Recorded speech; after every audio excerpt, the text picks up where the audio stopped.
Je vais évoquer moi, le sujet qui m'a été demandé, à savoir le quotidien d'un CIL. Voilà, donc très rapidement, donc dans une course de relais, j'ai jamais compris si le dernier c'était celui qui courait le plus vite ou si c'est celui qui avait déjà perdu la course, mais on va essayer de la gagner pour respecter le timing. Voilà. Donc j'ai essayé de mettre à la place de quelqu'un qui ne savait pas ce que c'était que le quotidien d'un CIL et d'en trouver un peu le concret. Donc là, bien sûr, vous l'avez compris, l'idée c'est avant tout d'assurer la conformité des traitements. Et pour vous donner des choses très concrètes, eh bien, il faut mettre en place dans une compagnie d'assurance eh bien la conformité de l'ensemble du lancement de tous les produits. Vous imaginez bien qu'effectivement, ça recense à la fois les bulletins d'adhésion, les conditions générales particulières, les mailings, les notices, etc. Donc, être capable, dans le process de lancement, d'assurer cette conformité avant la mise en marché. Un sujet qui a évoqué aussi Marie-Noël, c'est la conformité des nouveaux traitements. Donc on a mis en place un comité de sécurité des systèmes d'information qui, par une analyse de risque, eh bien, justement, fait en sorte d'analyser les risques IT, mais aussi les spécificités de la loi informatique et liberté. Dans une approche type risque brut, parade, risque résiduel, et avec effectivement autour de la table à la fois des gens de la conformité, de l'audit, des risques opérationnels et de la production informatique. De la même façon, on a été très sollicité dans la mise en place de labels informatique et liberté. J'ai coutume de dire moi, que justement on a vocation à assurer la conformité des traitements à la fois des clients mais aussi des collaborateurs. Comme vous savez certainement, le fait d'entrer dans votre entreprise avec un badge rentre dans le cadre de la loi. De la même façon, la vidéoprotection comme toutes les actions de cybersurveillance. Donc ça, c'est aussi important d'avoir des bons liens avec la DRH et j'aurais tendance à dire même avec les CHSCT et les élus, parce que effectivement, ce sont des acteurs dans le dispositif qui ont parfois leur mot à dire. De la même façon, on a cherché, on parlait tout à l'heure des prestataires exerçant des activités essentielles, à cadrer ces sujets dès le départ contractuellement en insérant des contrats, dans les contrats de délégation de gestion ou les contrats informatiques, des clauses spécifiques sur la base des clauses standards que propose la CNIL. Donc ce qui est important de comprendre, c'est qu'effectivement, dans notre approche, on a cherché à valider tous les documents. Donc vous voyez qu'effectivement, à l'échelle d'une entreprise comme la CNP, 14 millions de clients, 4500, bon c'est pas la poste, hein, ni la banque postale, mais voilà, c'est quand même quelque chose d'important et de très dynamique quant à la mise en place de nouveaux produits. Voilà. Ce qui est important aussi, c'est de répondre aux demandes d'accès, de rectification, d'effacement, dans un délai de 2 mois conformément à ce qu'exige la loi. Et il faut bien se rendre compte que si vous ne répondez pas dans le délai de 2 mois, bien souvent ça se finit par une plainte à la CNIL qui vous demande de répondre rapidement. Si vous ne répondez pas, bien, en principe les contrôleurs sont ravis de venir visiter votre gentille entreprise, surtout si elle est bien située à Paris, dans un quartier sympa. Voilà, si vous êtes un peu plus loin, c'est différent. Voilà, un petit peu d'humour ne manque pas. Voilà, et c'est important de faire en sorte, c'est effectivement d'avoir un protocole bien huilé et de répondre bien sûr à l'ensemble des demandes qui sont faites dans les meilleures conditions de sécurité avec les recommandés, accusés, réception, de manière à bien sûr acter le délai et effectivement aussi la sécurité de la transmission des informations. Voilà, de la même façon, depuis 2008, nous on offre la possibilité d'être saisi par l'intermédiaire de notre site institutionnel de manière dématérialisée pour justement faire en sorte d'accélérer la réactivité et de diminuer les coûts. Ce qui est important, c'est, comme le disait Marie-Noël, c'est de sensibiliser aussi les gens et de diffuser cette culture informatique. Et donc, dans cette optique, on a depuis très longtemps mis en place un intranet avec formalisé toutes les procédures. Hein. Effectivement, on va voir que tout ce qui est l'équivalent dans les banques de BAL 3 ou solvabilité 2 exige de bien modéliser, bien formaliser tout le dispositif de contrôle interne. De la même façon, on sensibilise avec des campagnes de flash d'information sur l'intranet nos collaborateurs. On va jusqu'à même sensibiliser tout le COMEX en diffusant le bilan et on diffuse même, avec l'accord du DG, le bilan au CHSCT et au comité d'entreprise. Donc on considère que ces gens-là aussi doivent comprendre quels sont on parlait de droits fondamentaux, hein, quels sont les sujets, qu'effectivement ils ont des droits, ils ont des devoirs aussi, et qu'il y a des contrôles il faut que ce soit fait dans toute transparence et ça nous paraît important de jouer franc jeu.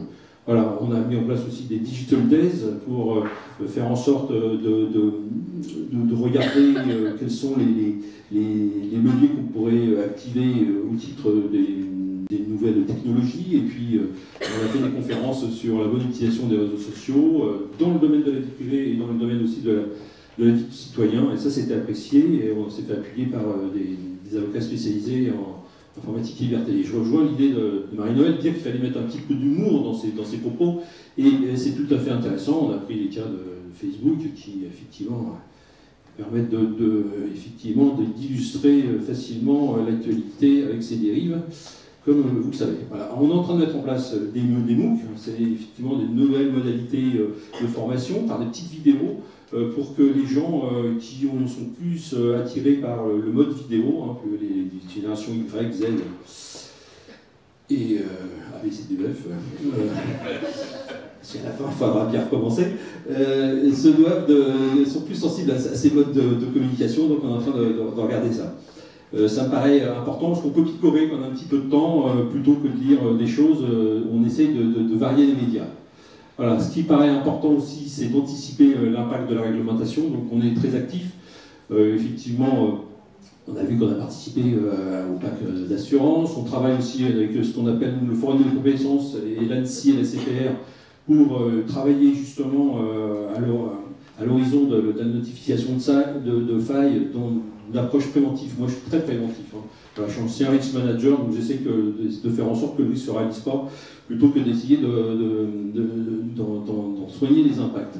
Et donc l'idée c'est de savoir comment on gère une crise, en particulier au regard des cyberattaques, comme vous le savez, qui sont plutôt croissantes par rapport à effectivement ce qu'évaluent les autorités françaises. Voilà. On fait aussi des exercices de crise, de gestion de crise. Je suis aussi en charge de la gestion de crise rattachée au secrétariat général. Et bien on cherche à bien positionner le rôle du CIL dans le processus, comme vous le savez.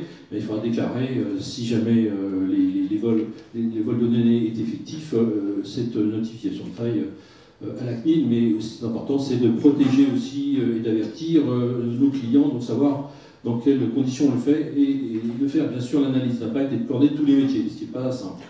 Voilà, ce qui nous paraît aussi important, c'est dans notre analyse, dans notre comité de sécurité, d'intégrer l'analyse d'impact sur la vie privée. Donc ça, on est en train d'analyser les outils que propose la CNIL, et ça ne devrait pas perturber notre analyse, mais plutôt l'affiner, donc on est plutôt satisfait. Et puis, on intègre aussi petit à petit l'effacement numérique des traitements, pour faire en sorte qu'effectivement on ne garde pas les données qu'on n'a pas le droit de garder. Voilà, tout a une fin. Voilà, donc il faut aussi programmer cette fin. Voilà. Ce qui est important également, c'est de faire le rôle du CIL, c'est d'assister la CNIL lors des contrôles sur place. On n'a pas trop parlé, mais on se doit d'être facilitateur. Donc ça, c'est un rôle qu'on joue. Il faut être là, et donc accueillir les contrôleurs, vérifier leur identité d'habitation. Ne pas rentrer n'importe qui dans l'entreprise, ça peut être un testing. Voilà. Je vous rappelle simplement que si les contrôles sur les données de santé, la CNIL doit être accompagnée d'un médecin, n'est-ce pas? Voilà. Parce qu'il n'y a pas de médecin, ils peuvent venir, ils ne regardent pas les données de santé. Même moi, je ne regarde pas les données de santé. Et puis, on avertit les métiers concernés, on fait en sorte d'apporter tous les éléments avec célérité, et puis on s'assure que les constats sont corrects, on relie les PV, éventuellement on les signe si on a délégation, et puis après, on fait, si on a des recommandations, on fait en sorte que le plan d'action soit associé et mené dans les meilleurs délais. Voilà, donc ça c'est important, et c'est pas forcément le plus simple, parce que une fois que la CNIL est passée, il faut réactiver tout le monde. On a eu un peu de stress, mais voilà, il faut continuer pour faire avancer les choses. Alors, ce qui est important aussi, moi ce que je vous conseille si vous êtes CIL ou si vous allez le devenir, c'est d'échanger avec les autres CIL comme on le fait ici, mais aussi au sein d'associations, où il y a une association, FCDP, il y en a d'autres. L'idée, c'est effectivement de se tenir au courant de l'évolution réglementaire, et puis aussi de développer les contacts avec les sites de vos partenaires. Vous voyez, par exemple, moi je travaille aussi avec la Banque Postale, là, je connais Marie-Noël Gigon, qui est pleine d'humour, donc on échange de manière humoristique sur ces sujets. Voilà, donc c'est ce qu'on fera en sortant sur un ou deux points.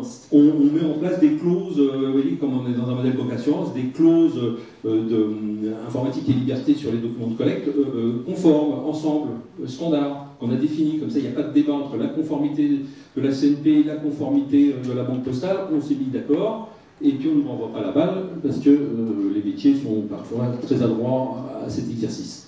Et ce qui est important aussi, c'est de participer aux différents événements de la FFSA. Et c'est important, c'est de ne pas rester isolé, parce que, on ne dit pas suffisamment, mais le métier de cible est un métier à haut risque, à mon sens. Voilà. L'entreprise est un peu isolée quand même, il y a souvent entre le marteau et l'enclume, et il faut avoir une certaine résilience et puis certains réflexes pour, quand le marteau tombe, et éviter l'enclume. Voilà. Donc, ce qui est important, c'est aussi, bien sûr, d'entretenir ses compétences, c'est ce qu'on dit. Et puis, moi j'aurais tendance à dire aussi, ayez un contact avec un avocat spécialisé, parce que dans certains coups, dans certains cas urgents, dans certains cas que vous n'avez jamais rencontrés, il est toujours important d'avoir un petit regard extérieur, expérimenté, qui vous permet de réfléchir, de raisonner avec quelqu'un, et ça me paraît très important. Moi j'aurais tendance à dire que c'est marrant parce qu'on fait la même conclusion. Hein, pourquoi on partage peut-être les mêmes valeurs. Il faut utiliser la loi informatique et liberté pour en faire effectivement un élément de confiance vis-à-vis de mes clients. Ça me paraît important. On disait tout à l'heure qu'on défend des valeurs, des droits fondamentaux. Moi j'en suis persuadé.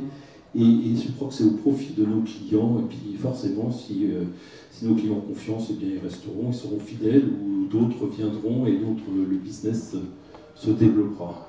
Voilà, je vous remercie.